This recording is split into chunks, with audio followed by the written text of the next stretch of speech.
আওয়ামী লীগ বা ভারতের জন্য বাংলাদেশে দাঙ্গা হতে পারে বলছেন গয়েশ্বর। কলকাতায় আওয়ামী লীগের পার্টি অফিস, অর্থায়ন কিভাবে হচ্ছে, এবং সর্বশেষ জানাবো গরম নিয়ে দুঃসংবাদ আবহাওয়া অফিসের। শুনছিলেন সংবাদ শিরোনাম, এবারে বিস্তারিত। আওয়ামী লীগ বা ভারতের জন্য বাংলাদেশে দাঙ্গা হতে পারে বললেন গয়েশ্বর। বিএনপির স্থায়ী কমিটির সদস্য গয়েশ্বরচন্দ্র রায় বলেছেন, এখনো আওয়ামী লীগ বা ভারতের জন্য বাংলাদেশে দাঙ্গা হতে পারে। এর মাধ্যমে রাজনৈতিক মোড়টা ঘুরিয়ে নিয়ে নির্বাচনটা বানচাল হতে পারে। সেজন্য জাতীয় স্বার্থে আমাদের সকলকে সজাগ থাকতে হবে। গয়েশ্বরচন্দ্র রায় দেশের হিন্দু সনাতনী জনগোষ্ঠীকে উদ্দেশ্য করে বলেন, আপনারা একত্রিত থাকেন। ষড়যন্ত্র দেশে আছে, রাষ্ট্রীয় আছে, গণতন্ত্র নিয়েও আছে। আপনারা যারা সামনে আছেন অনেক সময় ক্লান্ত হয়ে ফেরত যেতে পারেন, কিন্তু ফেরত যাবেন না, মাথা সোজা করে দাঁড়াবেন। আমি যত দূরেই থাকি মাঠে আছি, আমি আপনাদের দেখব। জাতীয়তাবাদী শক্তি কখনো মাথা নোয়ান না। তিনি বলেন, আওয়ামী লীগ কি দল এটা নিয়ে বেশি পড়াশোনা করার দরকার নেই, কারণ আওয়ামী লীগের যিনি প্রধান ছিলেন তার নাম শেখ মুজিবুর রহমান। হিন্দু শব্দটি তিনি উচ্চারণ করতে পারতেন না, আদর করে তিনি মালাউন বলতেন। তিনি আরো বলেন, আমি বলবো বাংলাদেশে মুসলমান নয়, হিন্দুরাই হিন্দুদের শত্রু, হিন্দুরাই হিন্দুদের ক্ষতি করে। এই এক ভাই চাই তিন ভাইয়ের জায়গা লিখে দিয়ে পড়লো একটা ঝামেলায়। আমি মানবিক মূল্যবোধে বিশ্বাস করি, হিন্দু মুসলিমের ব্যবধান বুঝি না। আমি খারাপ লোক ভালো লোকের ব্যবধান বুঝি, আমি সৎ লোক এবং প্রতারকের ব্যবধান বুঝি। কোনো ধর্মই নিশ্চয়তা দিতে পারবে না যে সেই ধর্মে জন্ম নেওয়া যে ভালো লোক, অর্থাৎ ভালো আর মন্দ এই জিনিসটাকে আমি যাচাই করি। আমি সাম্প্রদায়িকতা পছন্দ করি না, আমি সাম্প্রদায়িক জীবনযাপন পছন্দ করি না। হিন্দু মুসলমান সব এক, কারণ ছুরি দিয়ে আঘাত করলে দেখা যাবে আমাদের সবার রক্ত লাল, কারো রক্ত আলাদা নয়। অনুষ্ঠানে বিএনপি সিনিয়র যুগ্ম মহাসচিব রুহুল কবির রিজভী বলেন, শেখ হাসিনা নিজেকে সামাল দিতে পারছেন না, পার্শ্ববর্তী দেশে বসে যখন তখন উল্টোপাল্টা কথা বলছেন। এদিকে বিবিসির প্রতিবেদনে দেখলাম, কলকাতায় অফিস খুলে বাংলাদেশ বিরোধী কর্মকাণ্ড পরিচালনা করছেন শেখ হাসিনা। মাস্টারমাইন্ড হয়ে শেখ হাসিনা দেশকে অস্থির করতে চান। ভারত শেখ হাসিনাকে জায়গা দিয়েছে, ওখানে বাংলা ভাষাভাষী মুসলিমরা টিকতে পারছেন না, তাদের বাংলাদেশে পুশির করছে। কলকাতায় আওয়ামী লীগের পার্টি অফিস, অর্থায়ন কিভাবে হচ্ছে। ভার্চুয়াল মাধ্যমে দলীয় প্রচার প্রচারণার জন্য খুব বেশি অর্থের প্রয়োজন হয় না ঠিকই, কিন্তু খরচ তো আছে।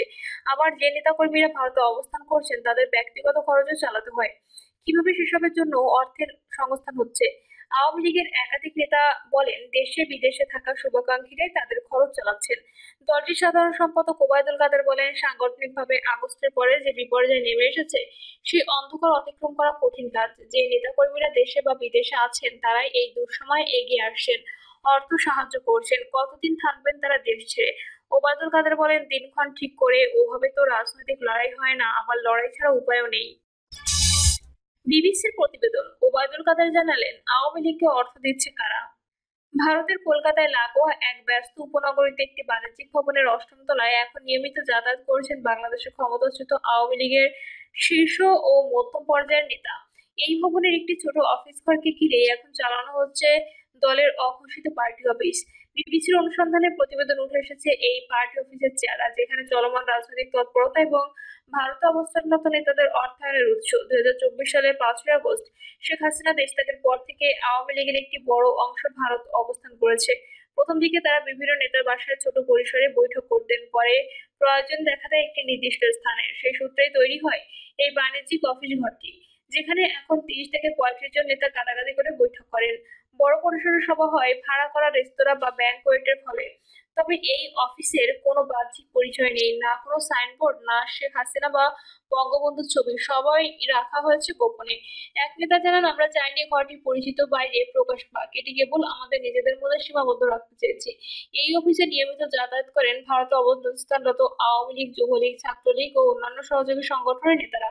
কেউ বাসা ভাড়া নিয়ে পরিবার সহ থাকছেন, কেউ বা কয়েকজন মিলে একটি ফ্ল্যাটে থাকছেন।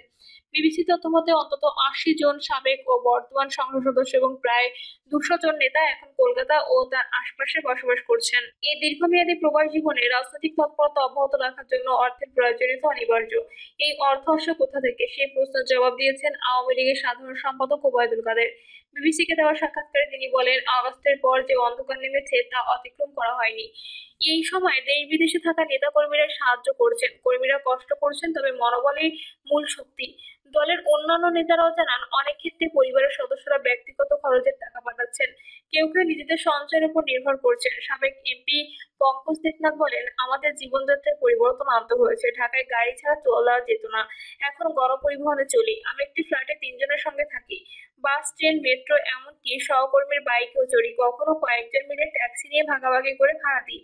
ভার্চুয়াল মাধ্যমে চালানো দলীয় কার্যক্রমের জন্য খরচ তুলনামূলক কম হলেও নেতাকর্মীদের জীবনযাপন নির্বাহ করতে চেয়ে অনেকে আর্থিক চাপে আছে।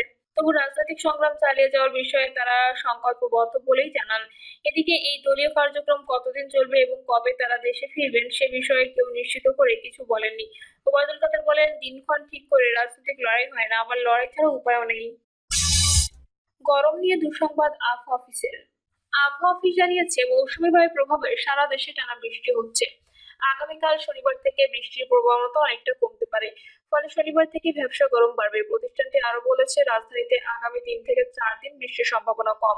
এই আবহাওয়াবিদ আরো বলেন, ঢাকায় আবার ১২ই আগস্টের পর বৃষ্টি বাড়তে পারে। এর আগে ভারী বৃষ্টি ও না হলে ভ্যাপসা গরম অব্যাহত থাকবে।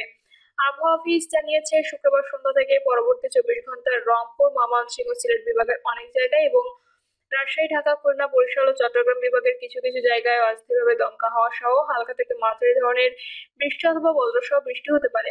সেই সঙ্গে সারা দেশের কোথাও থেকে কোথাও মাঝারি ধরনের ভারী থেকে ভারী বর্ষণ হতে পারে। এ সময় সারা দেশে দিনের এবং রাতের তাপমাত্রা সামান্য বাড়তে পারে। সৈয়দপুরে শুক্রবার দেশের সর্বোচ্চ ৩৩ ডিগ্রি সেলসিয়াস তাপমাত্রা রেকর্ড করা হয়েছে। গতকাল সন্ধ্যা থেকে আজ পর্যন্ত ৬টা পর্যন্ত সর্বোচ্চ ১৪৩ মিলিমিটার বৃষ্টি হয়েছে সন্দ্বীপে। সৈয়দপুরে শুক্রবার দেশের সর্বোচ্চ ৩৩ ডিগ্রি সেলসিয়াস তাপমাত্রা রেকর্ড করা হয়েছে।